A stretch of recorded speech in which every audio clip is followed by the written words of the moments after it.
Let's start by speaking to Hugh Bennett, Deputy Editor of Brexit Central, a website following the twists and turns of the European Union. Good morning, Hugh. Good morning.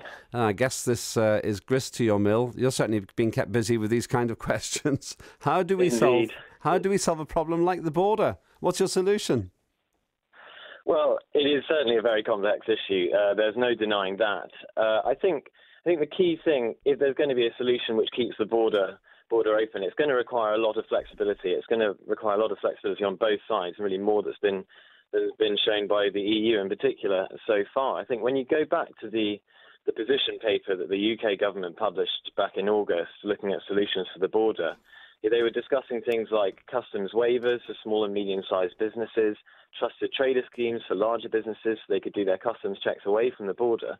And when you look at the initial Irish reaction to that, Simon Coveney initially said straight away, these principles, we agree with the vast majority of them. Leo Varadkar, the Taoiseach, was very positive about them. As late as September, he was praising the UK stance, praising constructive meetings with Theresa May. And it's only really in the last 3 weeks that suddenly the mood has shifted significantly. I think Ireland has significantly upped the ante. There's this leaked document that came out. Suddenly there are problems.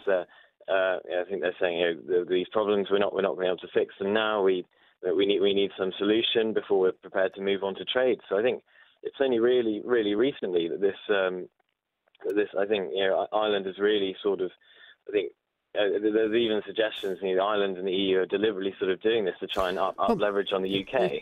You can make that political observation, Hugh, but it doesn't get away from the fact it has to be solved. So maybe the Irish government is drawing attention to it, but this has been an issue which some voices were highlighting even during the European debate. I remember hearing people, Brexiteers, saying, well, we don't have a land border with the European Union. Way wrong answer. We do. It's a couple of 100 miles long. So we have to fix this problem.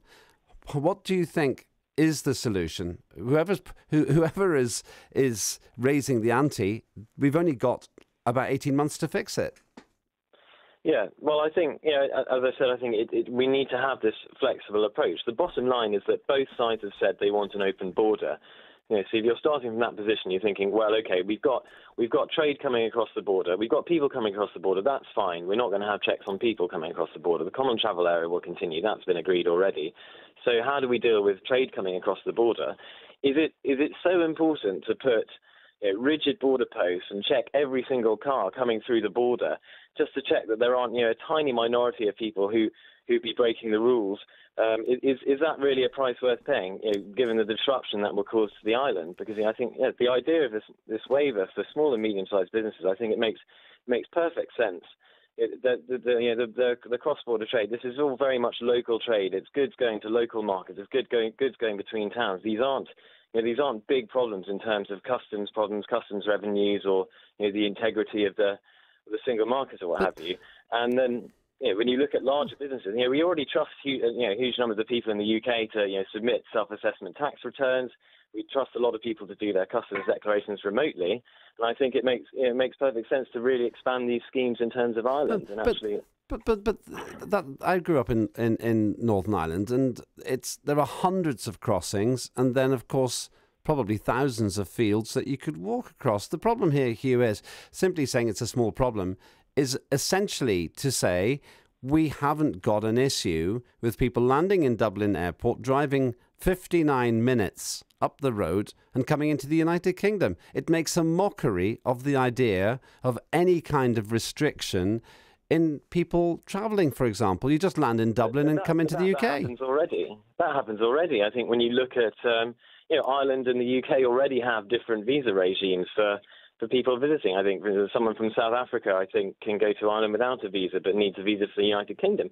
There's currently nothing to stop them landing already. I think the idea that this is suddenly going to become some backdoor for people to come into the UK illegally. I think if they wanted to do that, all they simply do is turn up on a tourist visa and overstay their visa. They're not going to go to the trouble of going via Dublin. It doesn't make any difference. One of the key.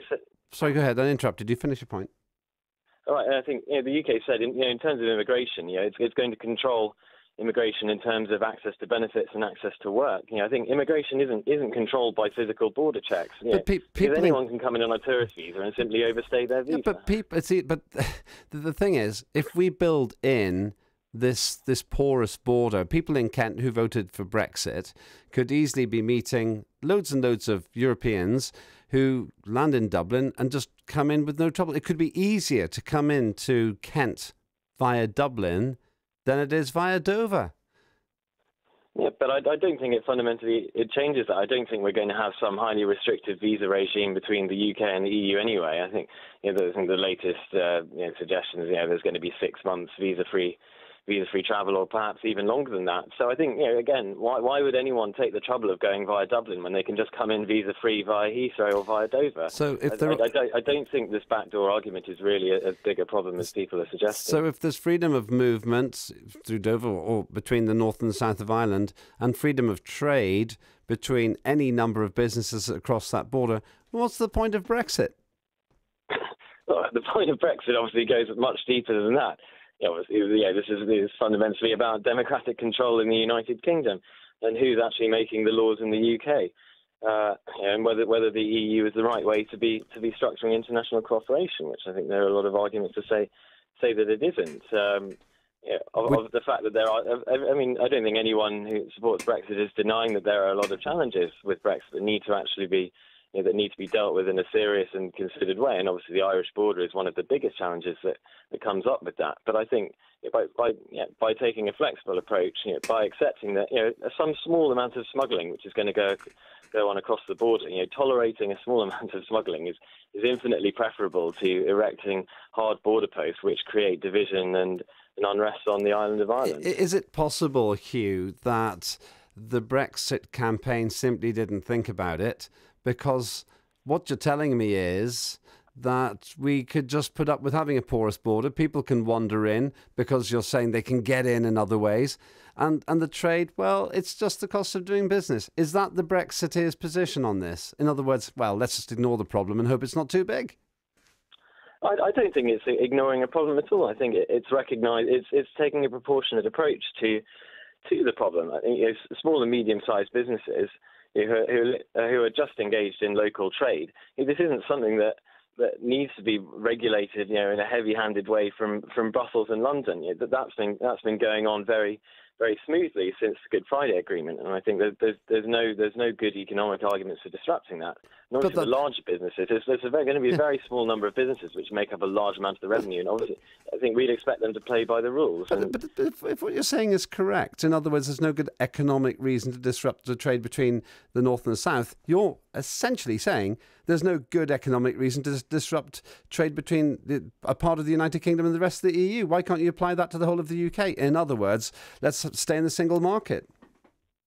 Yeah, well, I think obviously the problem with the single market is that it isn't simply a free trade area. It comes with a huge amount of costs. It comes with a huge number of strings attached. Particularly the EU's obsession with forcing regulatory harmonisation across the whole area. It means obviously we've got 60% of our laws coming from the EU, and with no accountability over them. That's the price of the single market. But it's not a pure free trade area. Yeah, but it seems like you want to run with the fox and the hounds here, Hugh, because on the one side you're saying we've got to leave the European Union, but on the other side you're saying, but the same rules don't apply to Northern Ireland. And what I don't understand is why you are actually literally saying here on BBC Radio Kent a small amount of smuggling is okay, small and it's tolerable. Small and medium-sized businesses should be able to carry on just the way they were when we were in the European Union, but only in Northern Ireland. We can't do this in Kent, and we can't do this in Tunbridge Wells, which also voted to stay in the European Union. I don't understand the logic of what you're saying, and forgive me for sounding rude. It sounds to me that you really haven't thought it through. No, I wouldn't agree with that at all. I think that's certainly not what I'm saying. I'm not condoning smuggling in any way, but I think the reality is that smuggling goes on across the border already. Particularly things where the tax is particularly high in the UK. I think not condoning the problem doesn't make it go away. But it's not saying that just Northern Ireland isn't affected by Brexit at all. It's saying that businesses can continue to trade on both sides. All I'm saying is that we shouldn't be putting up a customs barrier to small and medium-sized businesses. It doesn't mean that Northern Ireland isn't leaving the EU. Of course it is. It's leaving the EU with the rest of the UK. But I think it's very much a decision of whether either side wants to put up customs barriers to small businesses where it really is in no one's interest to do so. I think the idea that there has to be some hard and fast customs barrier between the two sides for local trade, I think. Well, let's say the same. Let's say the same in Dover then. Let's say because there's a lot of trade between this part of the country and France. So why can't we apply the same thing? Let's just accept we do the same thing between France and the southeast of England as you're proposing between the north of Ireland and the south of Ireland. Why should we be disadvantaged if the north and the south can carry on trading? What about all the small and medium businesses in Dover and Maidstone and Margate who also depend on French trade? Yeah, but I think obviously it's not on anything like the same scale as the Irish border. I mean, we're not talking about a long land border with hundreds of different crossing points. This is a single border. The population of Kent is almost the same as the population of Northern Ireland. It's within a couple of 100,000. So why shouldn't Kent be treated in the same way that you are proposing for Northern Ireland? Obviously, it's a very unique situation in Ireland and Northern Ireland. I think we can't pretend it's like any other part of the UK. It is a unique area with unique history and unique challenges. And I think that's why it does require more creative solutions. I think the principle that you can have the remote border checks, trusted trader schemes, actually sort of self-assessment, people filling in their own customs declarations before they get to the border. Those principles are principles that also work at the Dover border.